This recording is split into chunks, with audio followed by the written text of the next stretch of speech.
Hello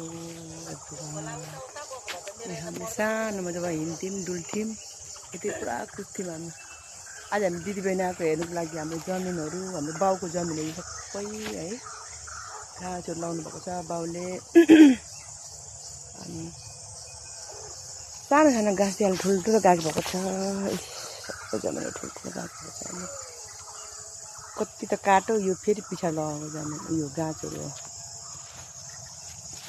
जेठी र माइली हेर्न आएको।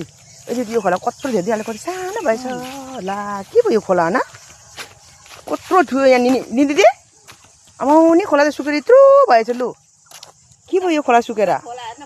यहाँ सुन दिदी यो के हो भने दिदी यो जुन खोला छ नि यो हाम्रो जमिन हो होइन। यो जमिनले हाम्रोतिर यो खोलाले हाम्रोतिर जमिन मिल्दैछ हो उता फरेस्टको जमिन बढ्दैछ ऊ हेर्दै देख्दैछ फरेस्टको जमिन बढ्दैछ हेर्नु त लु साथी हो। यो खोलादेखिको हाम्रो यहाँ थियो हाम्रो जमिन अहिले हाम्रो जमिन यता घट्दैछ उता के अरे फरेस्टको जमिन चाहिँ बढ्दैछ।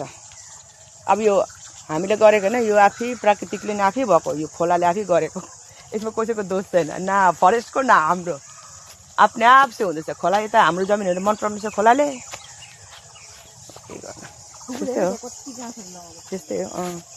हिँड्नु त जाउँ के